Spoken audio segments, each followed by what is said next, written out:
Hey there! Welcome to my first YouTube video.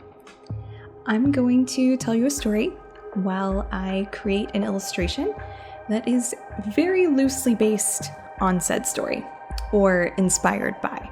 That's a better way to put it.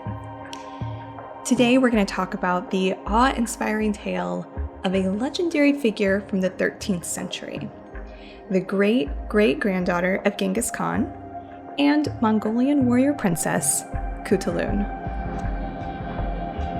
Alright, before we get into her story, let's set the stage. So we're in 13th century Mongolia, a land once ruled by Genghis Khan. His vast empire, spanning a jaw-dropping 9 million square miles, was starting to crumble and was divided into khanates. Now, some Khans were all about assimilating into the cultures that they conquered, like the great Khan of the time, Kublai Khan, and he adopted the Chinese traditions of the lands that he ruled.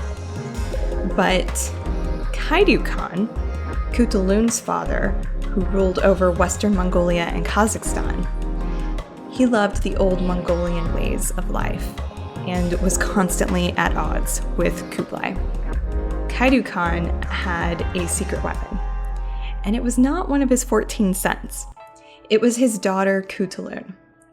During battles, she would ride into the opposing armies, and like a hawk snatching its prey, she would pluck soldiers from their ranks, greatly demoralizing the opposing forces. And she would take those soldiers that she grabbed and ride them back to Kaidu as hostages.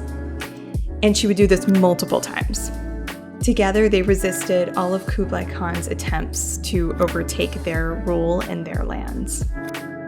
Speaking of battles, Mongols were renowned for their skills on horseback with bows and arrows. And Mongolian women were often very deft with these tools and weapons. When the men were off fighting battles, it was up to the women to defend the children and their villages.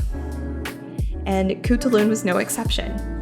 She was great on horseback, bow and arrow, but she was also a very intimidating wrestler. Now, as the daughter of a Khan, she was expected to marry, and she certainly was not for a lack of suitors. But Khutulun didn't really have any immediate interest in taking a husband. So she made a deal with her father. She's like, okay, fine. You want me to marry? I'll marry, but I will marry the man who can beat me in wrestling. And Kaidu Khan agreed with this. And so they put out a call for any eligible men who wanted to take his chances against wrestling Khutulun. And there was an entry fee of 100 horses. And horses were like currency in Mongolian culture at this time. So to have 100 horses just at the ready for this entry fee, a suitor would have to be of noble birth and wealthy. So they put this call out, and many men answer the call.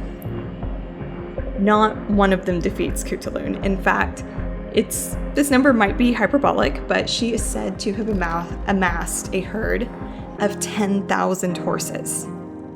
And that hefty number was aided by one presumptuous suitor in particular. He was so confident that he came with 1,000 horses. And apparently he was a very desirable match, which, I mean, that makes sense. He had 1,000 horses. And her parents asked her to throw the match. But Khutulun walked away from that wrestling match. Not with a husband, but with 1,000 horses to add to her ever-growing herd. Years passed, and no man ever bested Khutulun in wrestling. However, enemies began to spread rumors that her bond with her father was just a little bit too close, if you know what I mean. And to spare her father's reputation, she did eventually choose a husband. Not much is known about him, and there are several varying stories and theories about who he might have been, but one thing's for sure, he never beat her at wrestling. Toward the end of her father's life, he tried to name Khutulun as his successor, but her brothers disputed it. and instead she became the general of their forces. 5 years after her father's passing, Khutulun died under mysterious circumstances at the age of 46. Her story was forgotten for centuries. Her comeback started in 1710 when a Frenchman wrote a story based on her called Tornado. But the story deviated quite a bit from her real life. And then fast forward to the early 1900s, and Tornado became an Italian opera, straying even further from Khutulun's real life story. However, while the West has completely twisted her life, Mongolia still honors Khutulun's real story today.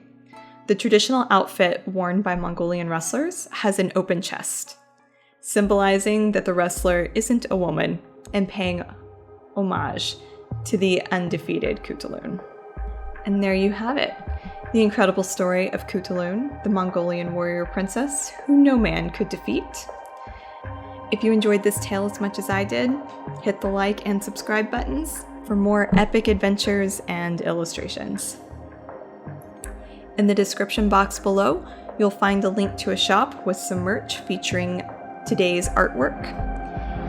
And I'll see you next time.